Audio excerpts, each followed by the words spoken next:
Hello and welcome to the Mushroom Murder Trial podcast. My name is Lisa. Thank you so much for joining me today. I am back with a fair bit of news for you.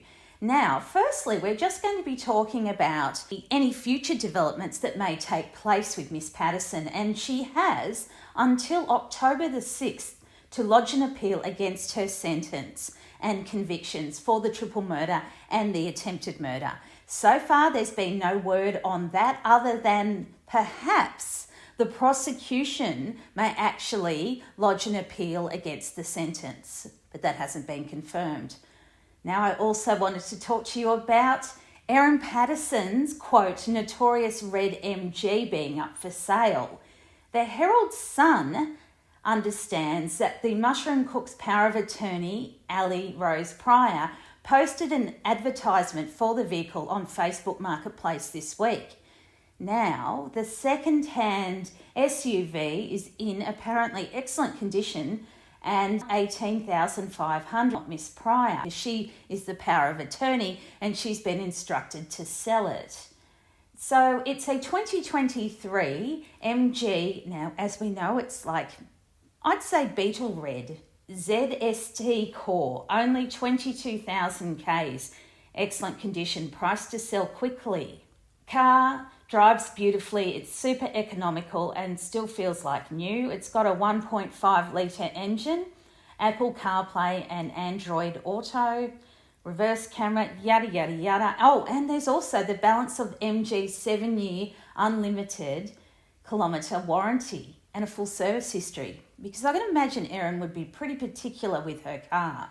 Now, when questioned by the Herald Sun, Miss Pryor was defiant about the sales timing. She said, I have power of attorney to sell her car if that's what I'm instructed to do. It's a private ad selling a car. The red MG became the unwitting star of Australia's most disturbing murder case, also appearing in footage of Patterson dodging reporters' questions in the aftermath of the deadly lunch. So according to the screenshot shown on the Herald Sun website, the car's located in Lilydale. So if you're around, track down Ali and see if you can get a test drive. But it got me thinking about the cars owned by other notorious killers, and I came across stories about the corrupt cop, Roger Rogerson, and his beloved Ford. Now, Roger Rogerson was a murderer and he died a couple of years ago actually in prison, but he was a notorious bad cop, especially in the King's Cross area of Sydney in New South Wales.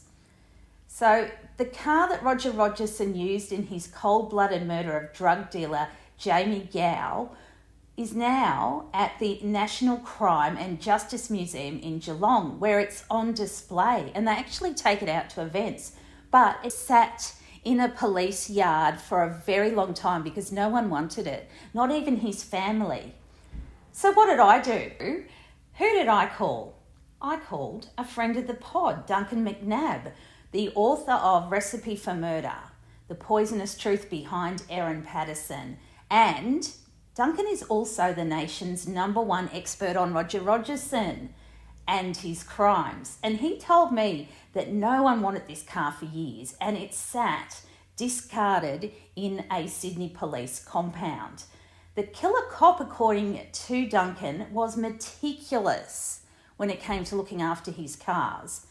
And he even cleaned the track on the tyres of his car.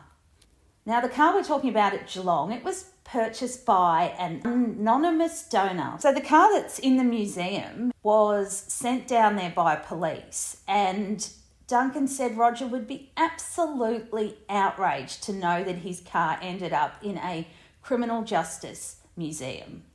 So should Erin's car go to something like that? Do we have a potential donor, someone sitting here who's listening today?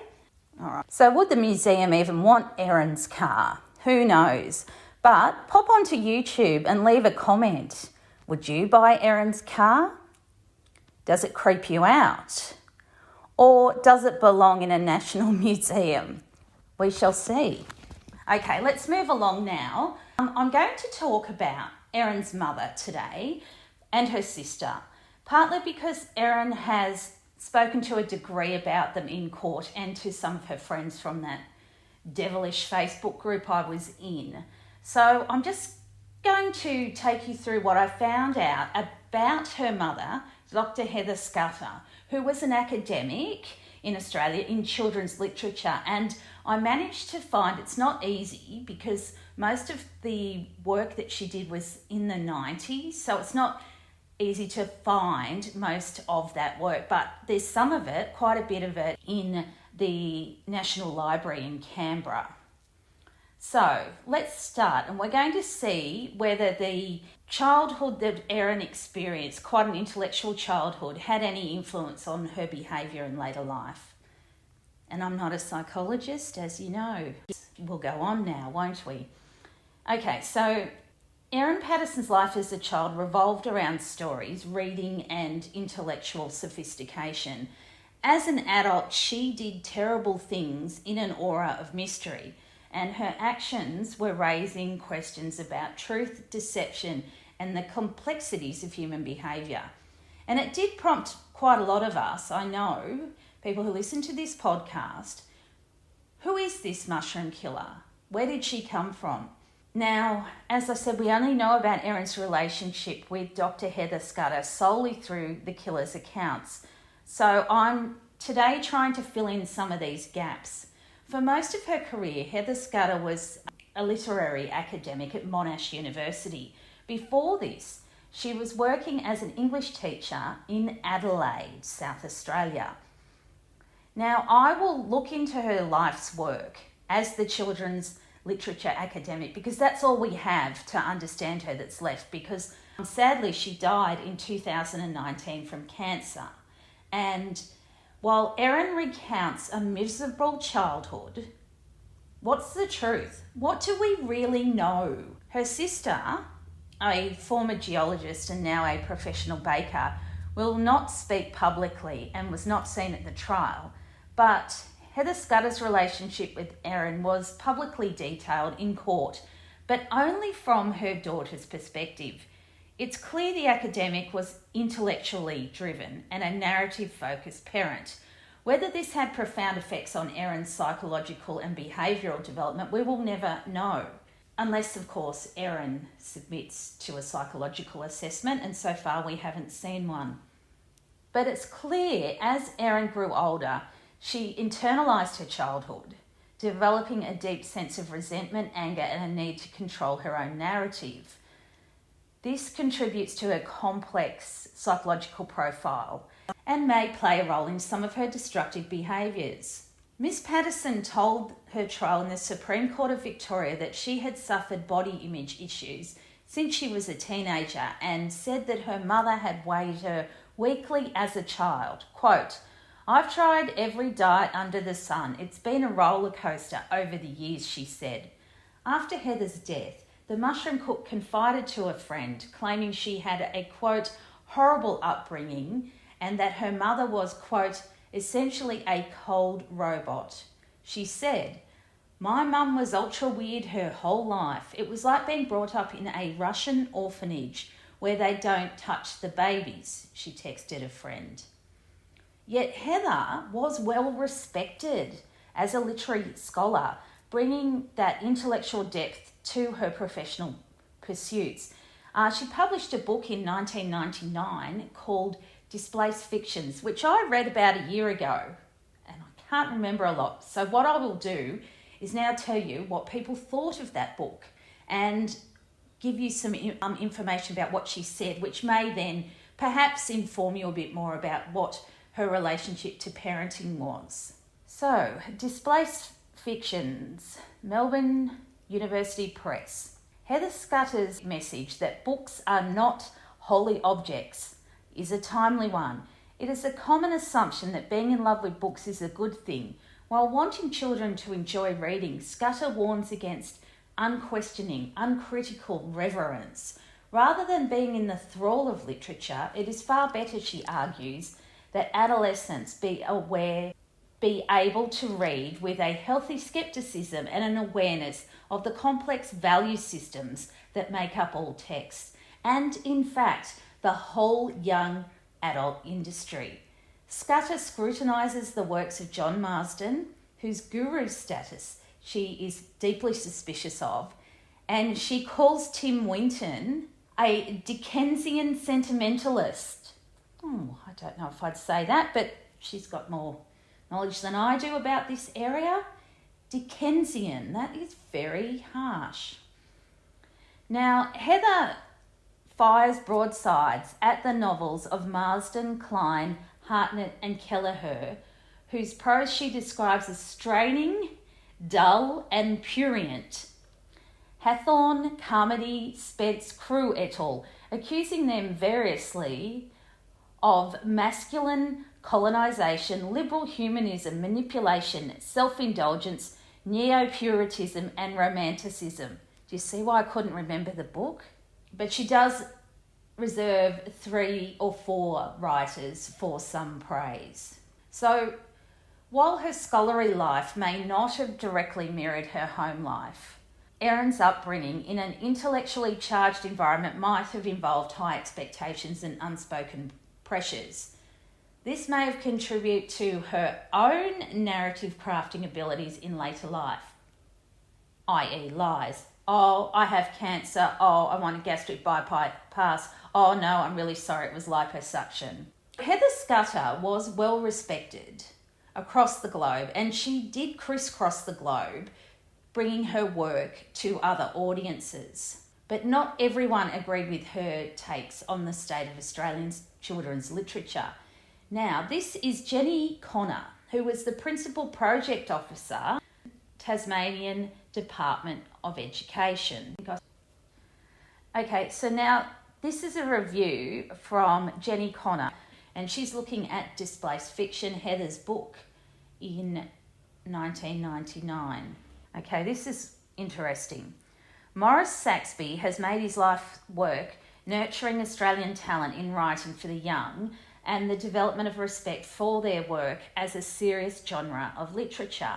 While inevitably saddened Maury was the sense that Scutter had wantonly attacked a citadel hard-worn and resorted to a personal assault on him to do so. But she says, Heather displays breathtaking mastery of rhetoric of current discourse analysis theory and is especially skilled at revealing the inherent ideology of a work. She writes with power and with passion, and the new insight she provides into works that have become part of the uncritically accepted canon probably explain the enthusiasm for her work in some quarters. One must agree that there's a pressing need to scrutinise the politics of contemporary fiction. Dr. Scutter also wrote about fairy tales, and I thought this was very interesting. She believes fairy tales had been hijacked by latter-day knights in the service of literary cleanliness. We prune and trim, and our children end up getting modern, sanitised versions of the original tales, she said. The bedside manner of parents must also share some of the blame for the slow demise of the fairy tale in modern culture. Parents today read less to their children, and they breathe a sigh of relief when the kids can read independently.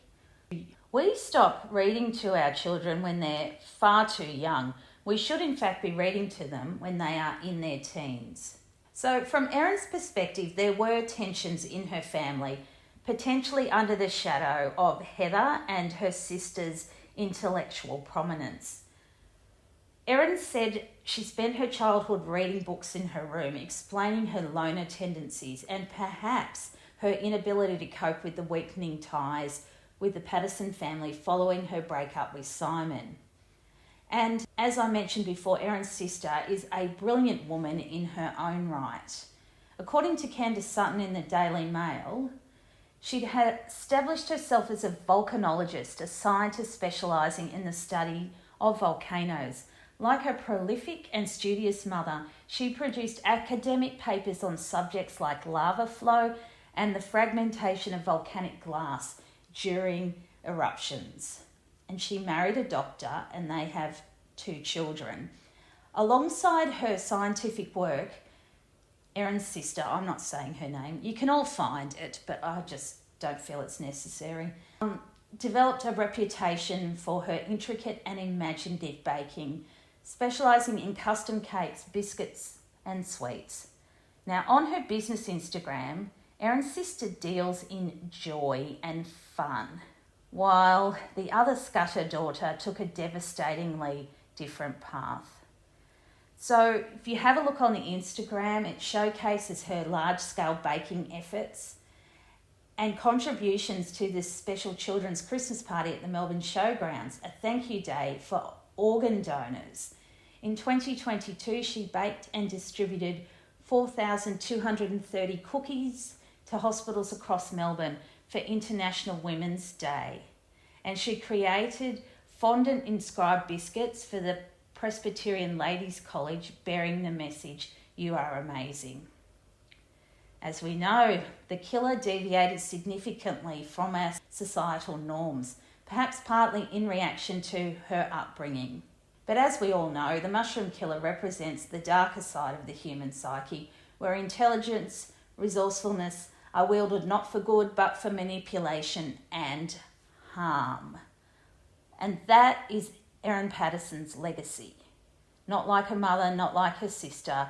So what I realised is we can go through her mother's works and try and get little bits out of them that we can kind of have to help us understand Erin. But I don't think Erin understands Erin. I don't think we will. I think it's futile. So thank you for listening to me today. I appreciate it so much. You can sign up for my newsletter at mushroommurdertrial.com. Apart from that, I'm on YouTube, and come along, have a chat. We've got a wonderful supportive community there. I hope you have a wonderful week, and I will speak to you very soon. Thanks. Bye.